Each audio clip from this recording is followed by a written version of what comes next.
every single industry needs a preacher.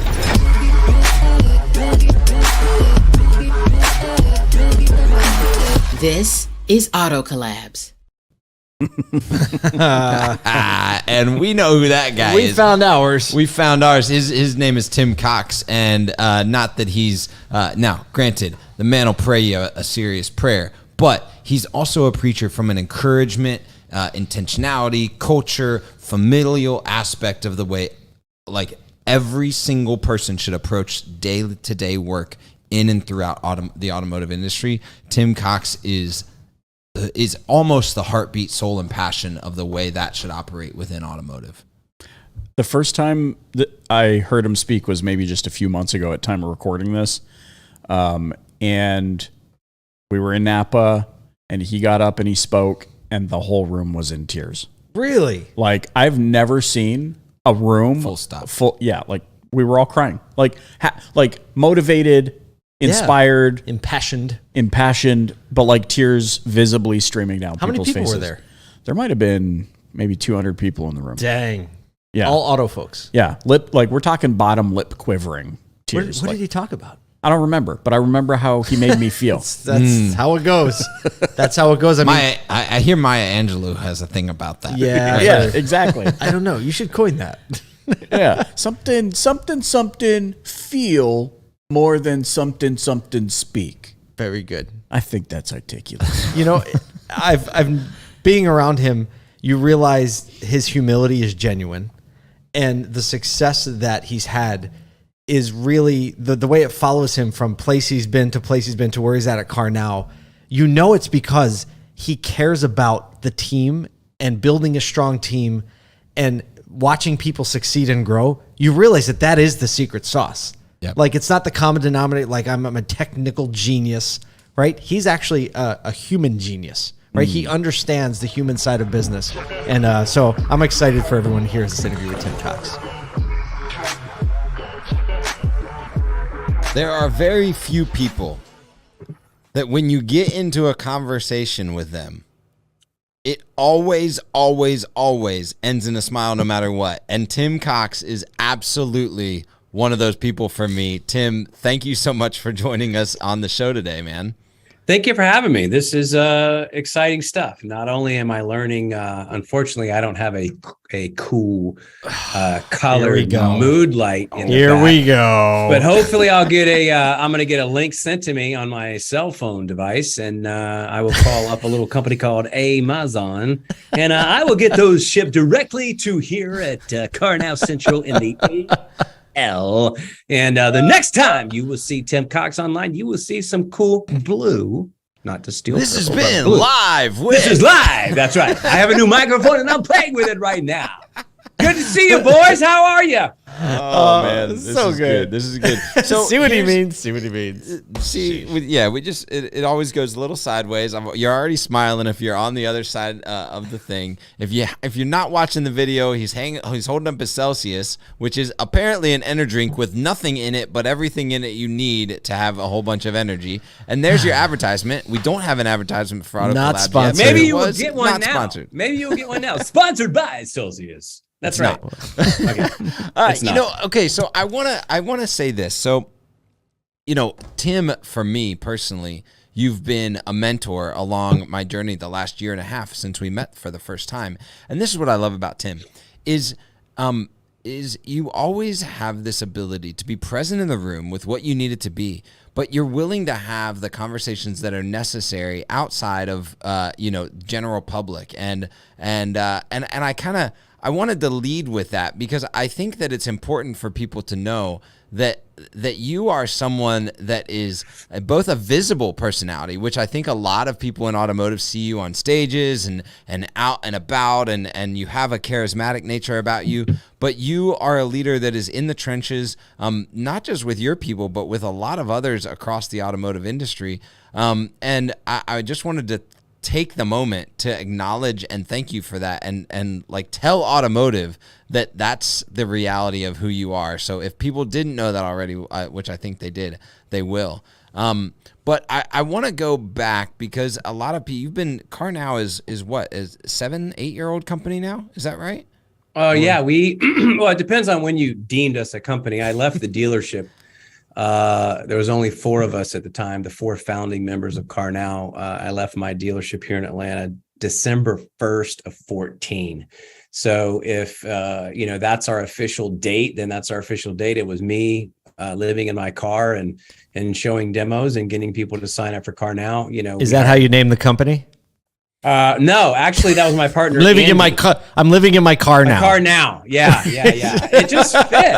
And ironically, even the URL, I won't even tell you, a few months before we launched, I was carrying a bag going into dealership after, and by the way, the first several dealerships, the Jeff Smith group signed up. First demo I ever did, 7 stores on the spot. And we knew we had something when they didn't let me get halfway through the demo. Obviously, with all the rich content, nobody was doing that to communication or chat at that time. I knew we were onto something when they said, not only are we going to sign up, can we invest? I'm like, hey, Andy, we might be onto something here. So, but we went the first 6, 7, 8 months without even a URL, like without, there was no CarNow.com. Did you have a name? Were you called CarNow? Yeah, we were calling ourselves CarNow, and we tried to buy the URL, months prior, and they wanted some ungodly amount, and it just worked out. Anybody that spends any time with me, I think everything is divinely appointed, and just so happened, like there was this window where they just dropped the price. I mean, to a fraction of what it was, and we snagged it up for sure. So good stuff. So you went for 3. This is an interesting part of the story, which I think is interesting to me. That you went 3 or 4 months, you said, without the actual URL of the company. Which it was longer than that. It was longer than that. Most people will be like, if you're gonna have a company, you better have a website. Yeah, right? start with the website. Right. Yeah. And then, interestingly enough, you actually went another almost 8 years, 7 years.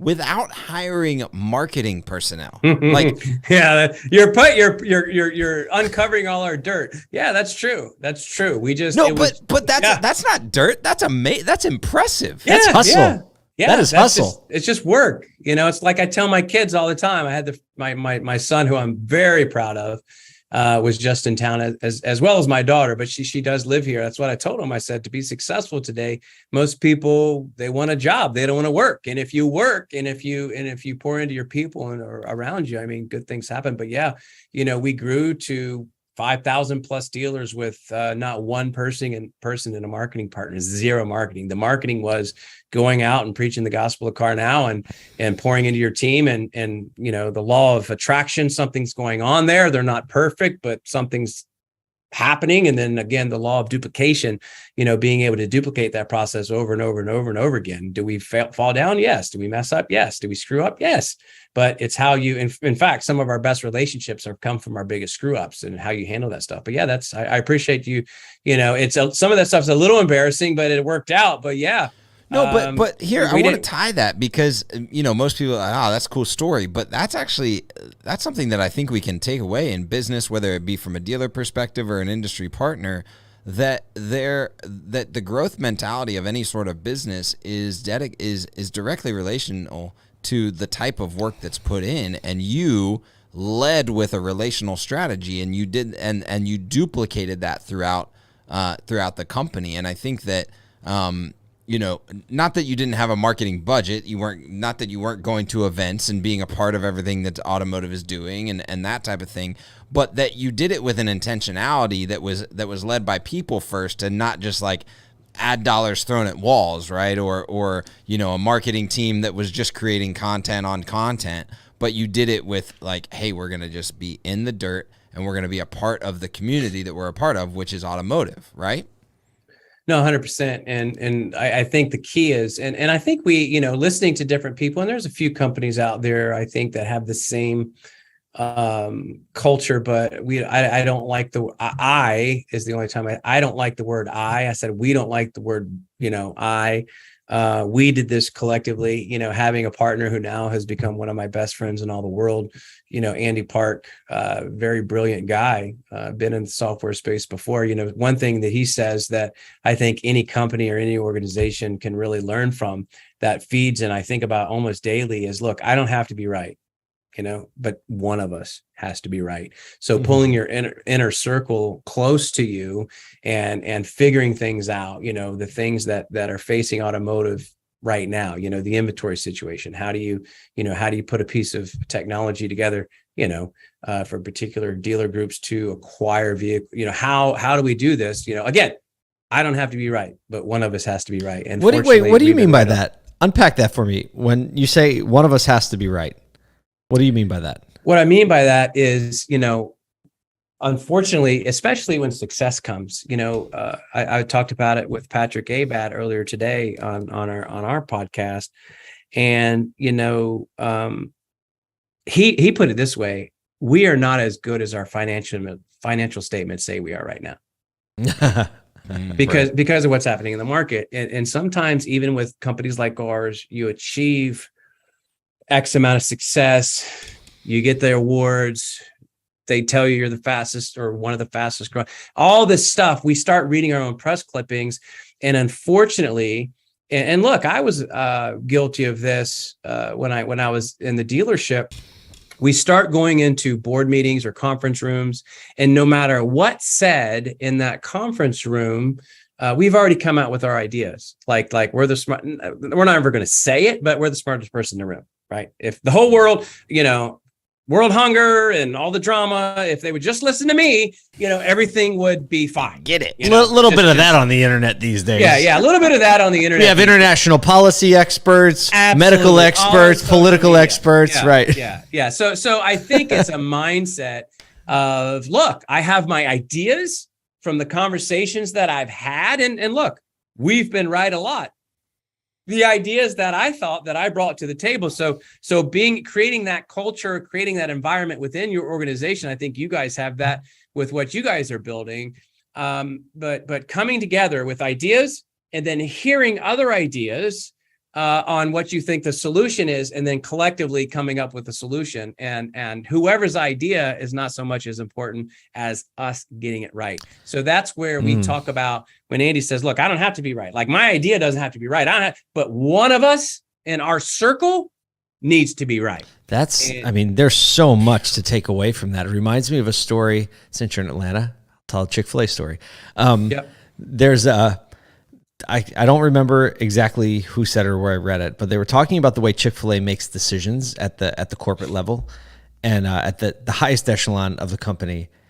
They said, we can disagree in the boardroom, we can passionately disagree, but when we leave that boardroom, we only have one way we're going to do it, and that's whatever way we agree on. So it reminds me of that, and I think they have a bit of a track record of leadership. Yeah, a little bit, and and especially, I had the privilege to meet and do some ministry stuff with Dan Cathy for a little bit with my local church, and he is what you get. And I think, and that unpacks another. You got a lot of people that are Sunday school leaders, and what I mean by that is what you see on stage, what you see on podcast, what you see out in the public is not necessarily what you get when you talk to their employees, the people that call them boss. I think it's easy to say, put it on your Sunday go to meetings and say all the right words in podcasts like this. And, I think having a heart of, there have been multiple times where, look, I could flex. I'm one of the founders of this company. It's a very successful company, but there's been several occasions where I have handled a situation wrong, where my tone and my delivery was absolutely wrong to an entry-level employee. And being able to really think about, you idiot. What did you just do? And being able to call that individual and say, hey, listen, I just want to let you know, I handled that the wrong way. Should have handled it different. And just forgive me, and let's get better together and move on. But having that type of mentality, I think, understanding it's okay to do things like this, but even when you screw up, I think a lot of times there's more value built and trust built into a leader when they do mess up, if they handle it the right way, and move forward, and it strengthens that bond with your team member, with your, as we call it, family member here at CarNow. There's so many ways to take what you just said. One of the things that just came to mind was, as far as saying and being one thing, and then actually when you get down to it, actually the under the hood is a lot different than what what the Oh, yeah. exterior looked like. Yeah. I think there is moving to like talking about automotive tech specifically. You know, lots of trade shows, lots of demos, lots of words and phrases being thrown around these days, right? When you look a little bit beneath the surface, you realize like, oh, they just had on their Sunday best. It's not actually doing that. What is your take on the overarching automotive landscape in tech specifically? Like, where do you think it needs a little correction, and where do you think it should be going when it comes to how they're talking about their products and what they're actually delivering to dealers? When you say they, we're throwing any auto. No. I Okay. know what you mean, but I was going to say when you say they, you're also including us, and I'm including us when we say what I'm about to say. And first of all, I would probably argue, there's been a lot of disruption in the space. There's been a lot of acquisition in the space, and historically acquisition and innovation maybe not go hand in hand, but there are some companies that are doing some phenomenal things. And I think the next 6 months to a year, we're really going to see automotive move, in the next year. I would argue probably, quicker than it's moved in the last 5 to 6, even with the rush to digital retailing that we saw in the spring of 2020. But you're right. There's a lot of people that say, and obviously because that's our business, we have a list of, okay, this company says they can do this. Let's go. Can they actually do that? And you're absolutely spot on. So I do believe with what I have seen and where we're at, and some announcements that some companies, wink, wink, pretty close to myself, are going to be making before the end of the year that are really exciting. Are really, and let me just stop you. That's why they didn't need a marketing department for so long. Just buckle it. Okay, continue. As we say in Kentucky, buckle up, Buttercup. But anyway, and lead, follower, get out of my way.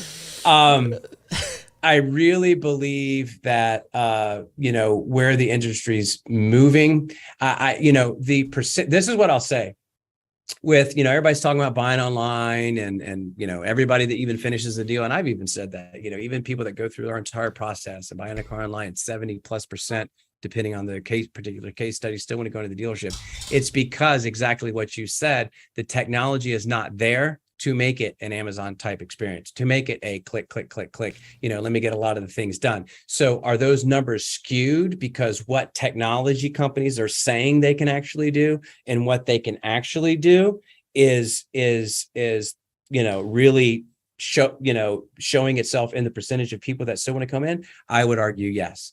And I would argue in the next year that technology is going to be so easy and fluid and frictionless that those numbers are going to change, and they're going to change very, very quickly. I believe that just as much as I believe I'm talking to you right now, because a lot of people have said they can do X, Y, and Z, but you get there, they can do X, but not maybe Y, and so on and so forth. Once that is seamless, once it totally flows, once they're DMS agnostic, once all that stuff happens, it truly changes the game. And those numbers are going to fluctuate greatly. The Carvanas of the world can't do it. Vroom can't do it. So once that tech is out there, I think it's going to change the landscape, and it's going to change it quickly.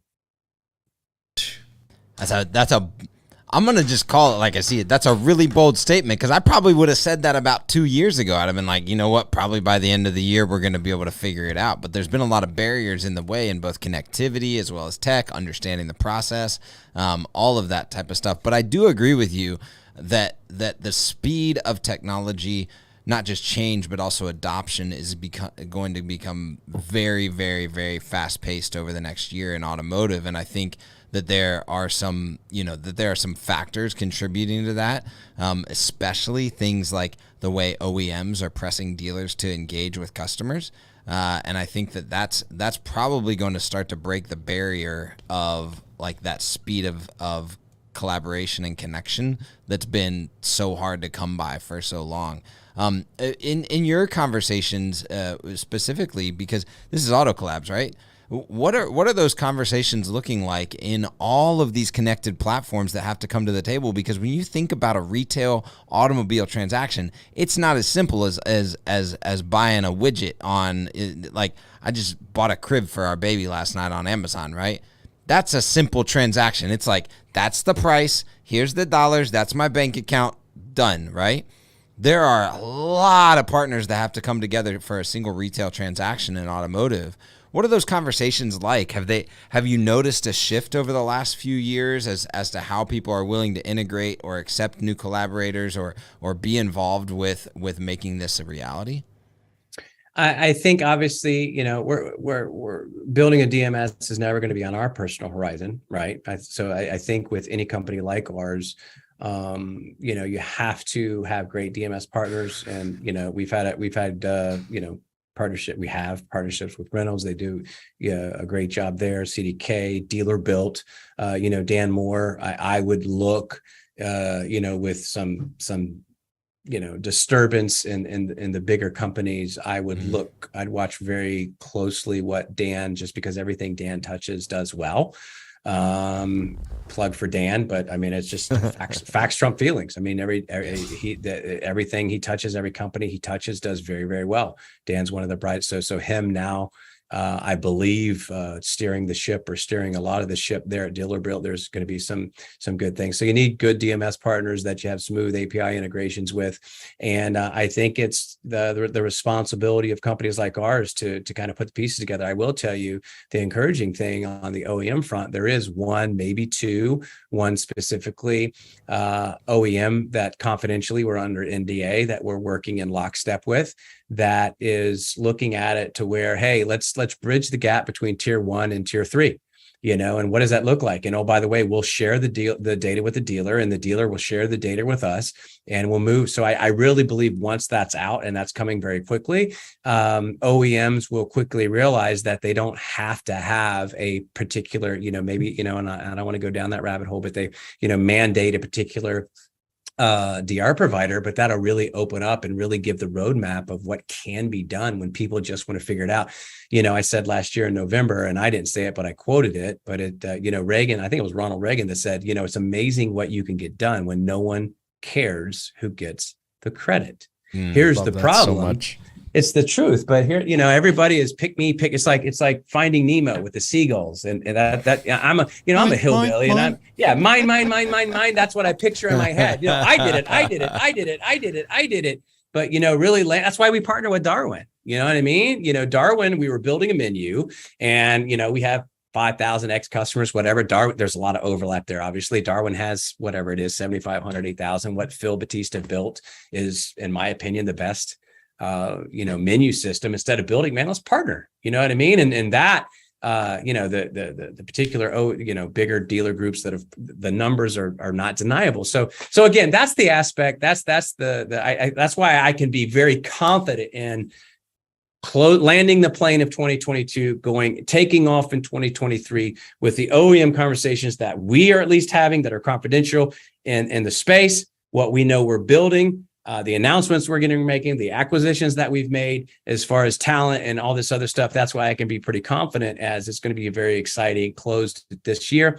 And, next year it's, you better buckle up because it's coming, and it is coming. And I think it'll come quickly because people respond to it. And again, I do believe in the latter part of 2023, mid to 2023, depending on the OEM, it's going to change. Winter is coming. Anybody that knows me knows I'm an optimist, not a pessimist, but winter's coming. Those in January of 2020, these are JD Power's numbers, not CarNow numbers, but in January of 2020, the average deal gross was $2,200. Now it's 52 and change, 52.81, right? Those, depending on inventory and depending on those trucks coming in and what that looks like, those numbers, we're going to have to learn how to sell cars again. So with all of this, it's not, those CTAs are checking with quite frankly, with GLBA. There's so much, and I apologize from just being a fire hose, but there's so much happening with Graham Leach Byliak that says, by the way, and I don't hear anybody talking about it other than John Acosta. Shout out to the guys at VTech and John Acosta, who's really been championing this, but none of our competitors and in the space, they better be ready. No longer, December 9th, will you be able to click unlock price? You can't do it anymore. Click to unlock price. Oh, by the way, Mr. Customer, your data is now being shared with Shift Digital, Toyota Motor Credit, CarNow, ABC Toyota, blah, blah, blah. Would you like to continue? Click. Do you think that's going to skew some numbers? So these things are changing. It should skew numbers. It's going to. So I had a 2-hour call this morning about that, and thankfully, I've quoted it a zillion times. My favorite proverb and my favorite verse is very simple: the prudent see danger and turn from it, but the simple keep going and suffer harm.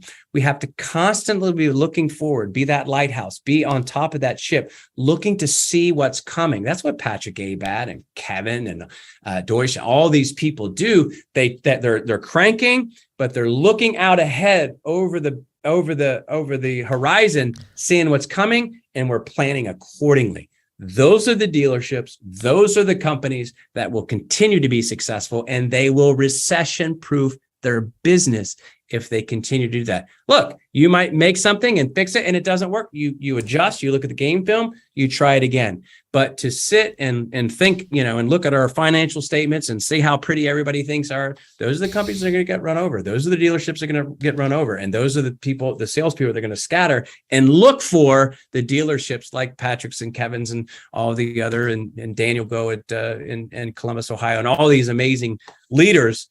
They're going to scramble to go to their dealership. So we better be careful. Well, I'll tell you what, if you were coming to a podcast with Tim Cox thinking you weren't getting a sermon, you were sorely mistaken. Automotive's favorite pastor CEO. Just pastor CEO. Man, I so the Hankies appreciate are it. out. I'll tell you this.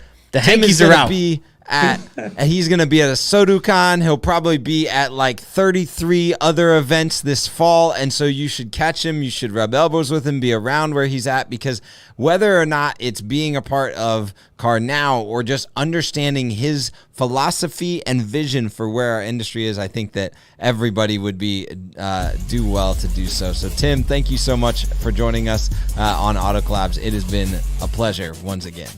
Thank you, brother. Thank you, guys. Appreciate y'all.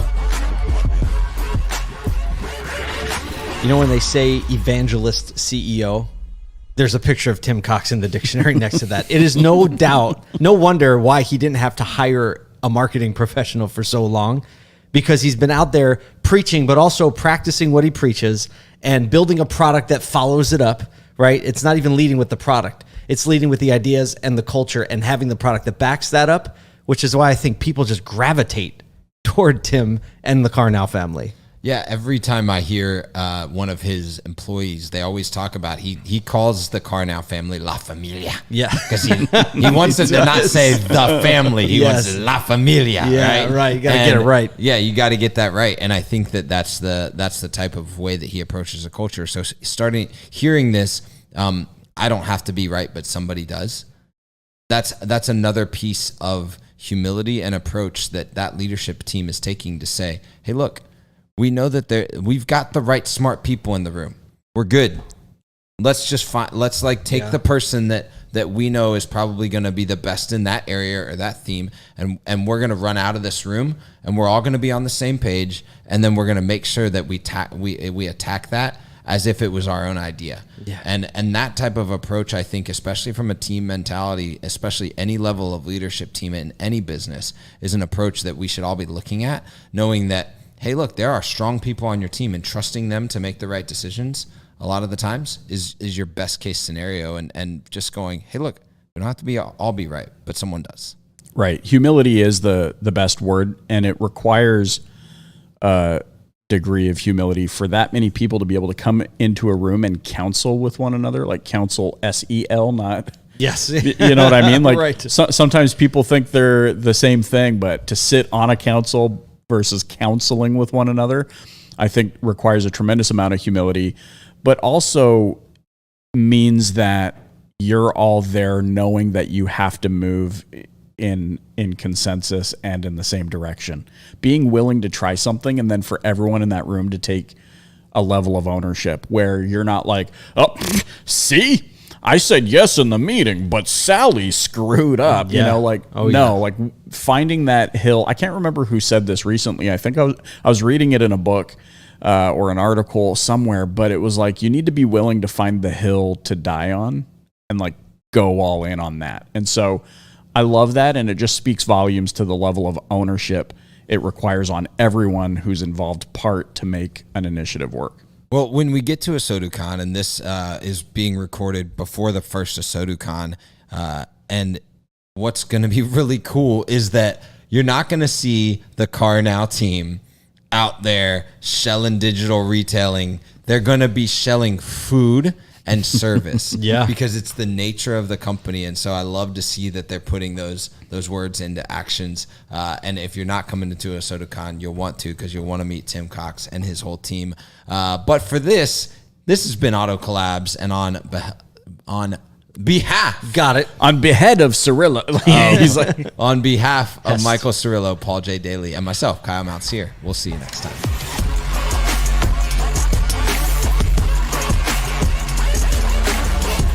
Welcome to Auto Collabs. Why are we recording? We were only